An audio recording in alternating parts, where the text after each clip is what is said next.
We're starting another kind of little mini series here on similar to the farm ponderings, except this is kind of going to be centered around sort of bigger ideology, let's call it that.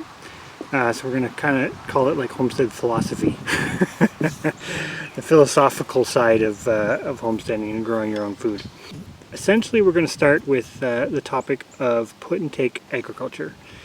Now, I don't know if this term has ever been coined for growing food. To be 100% honest with you, I haven't done the research for it. So if it has, awesome. If it hasn't, I still think it's worth talking about, because I'm basically taking this concept from fisheries. In Ontario for quite a few years there was, and I guess there still is in some places, there was a concept called sort of put and take fisheries, and the purpose was fish were basically grown in a hatchery, released into a lake or water body, kind of with the sole purpose of being harvested.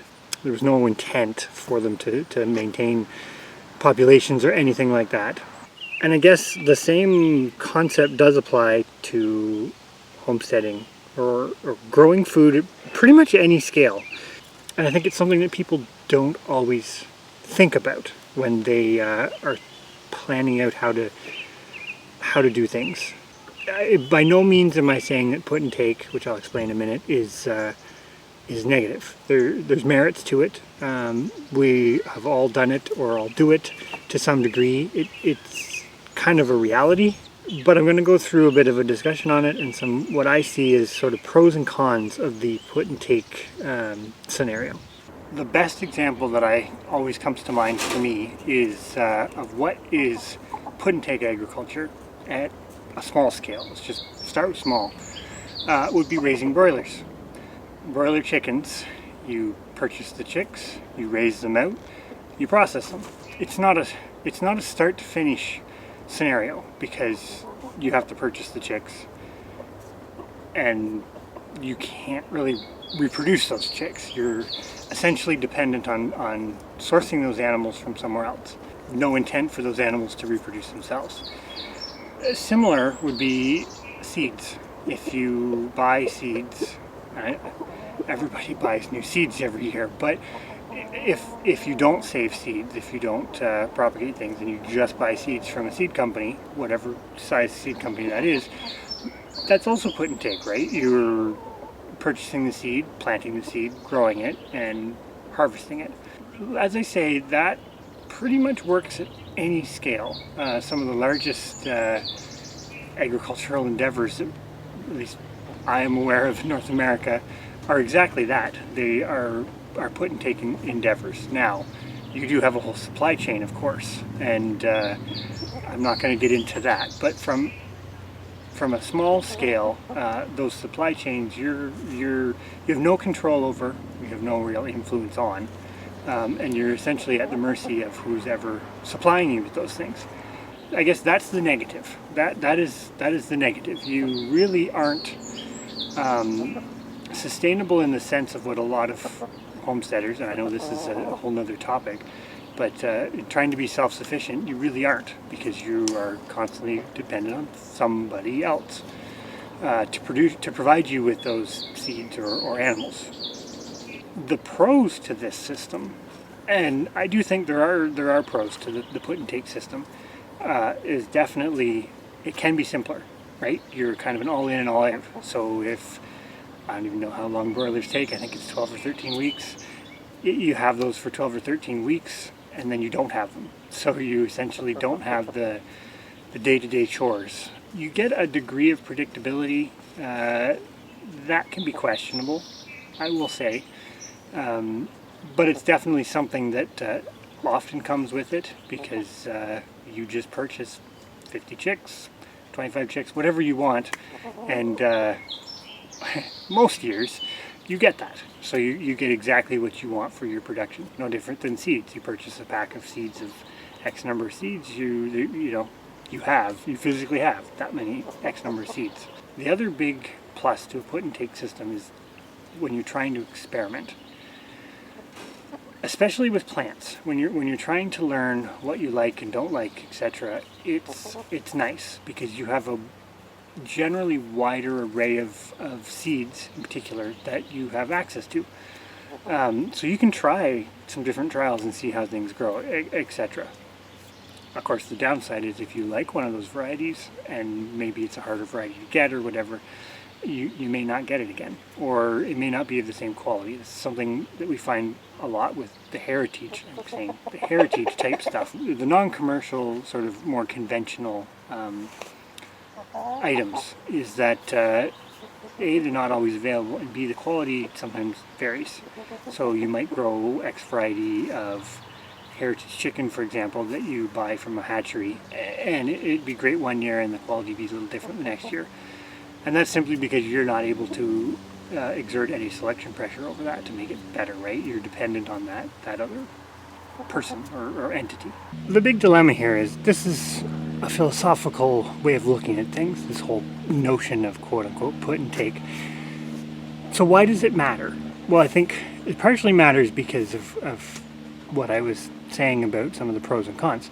There's strong pros for using this kind of system on your homestead, farm, garden, whatever.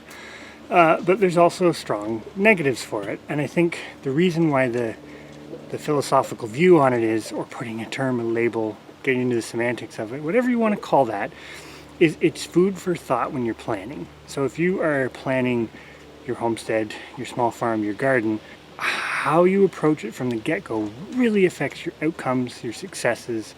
If you're trying to do things from a monetary perspective, it can really affect that too. And so you need to have a basic understanding of sort of the pros and cons, limitations, etc. Because depending on where you are, there's so many variables that come into play.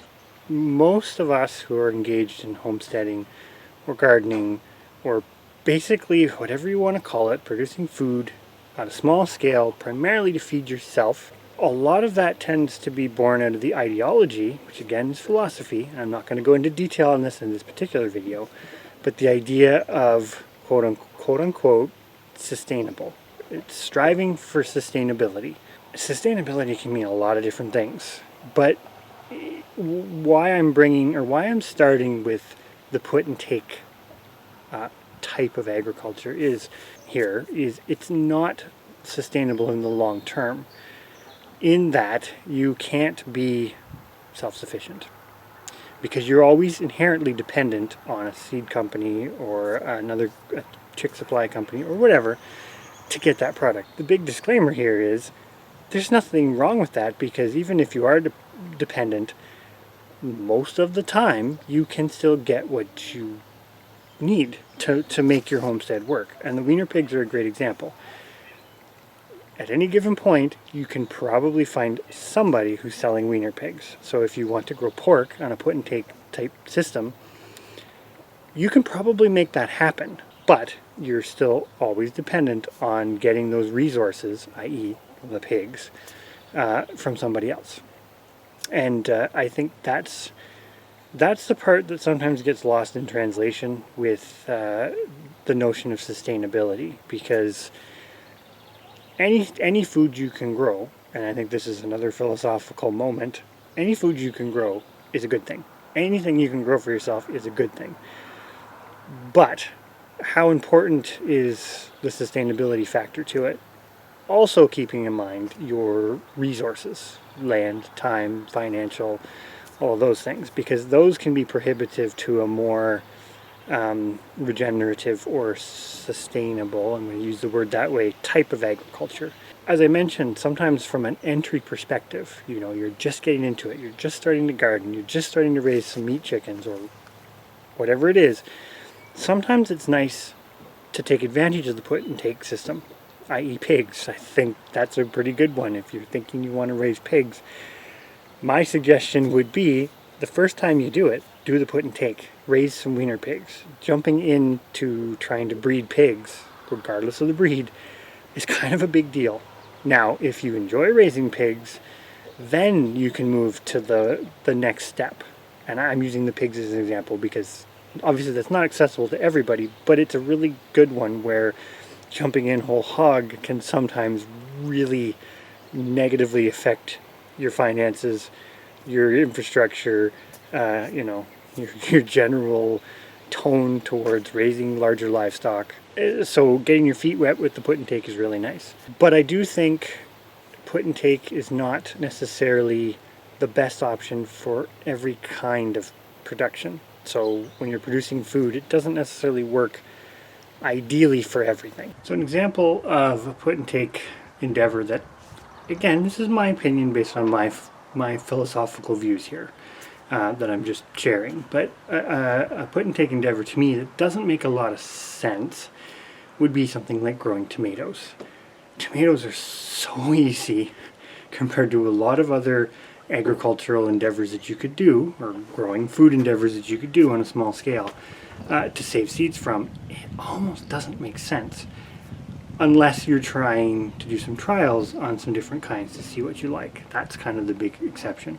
But it really, for the price of seeds and the potential that you may not be able to get them, as we have seen, not saving tomato seeds and doing tomatoes as a put and take, to me, if sustainability is your goal, or one of your goals for your farm, homestead, garden, whatever, doesn't make a lot of sense, because you could take, for the amount of effort and work and difficulty involved, you can basically take that energy, time, and money that you essentially save by saving your own seeds and divert it towards another endeavor. That being said, tomato seeds are cheap.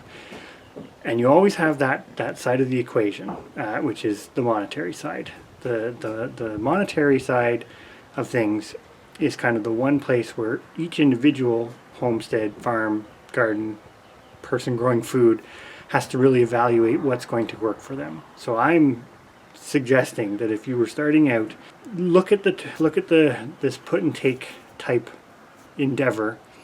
Make a decision. Sit down and make a really good decision on whether you think it's viable for your goals. How long term are your goals too? If you're, in 10 years trying to become self-sufficient, raising broilers might not be the best option, because realistically you won't be self-sufficient in 10 years because you're always buying broilers.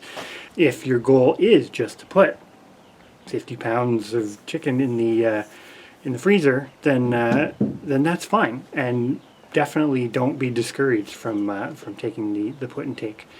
So this was the first in a string of sort of thoughts on sort of bigger ideologies that sometimes surround homesteading. I can get into semantics, if you will, and hopefully you found it interesting, or at least thought-provoking, something to think about. And stay tuned for the next one that we do on these, because we've got a few planned where I think you'll see the lines start to bleed into one another.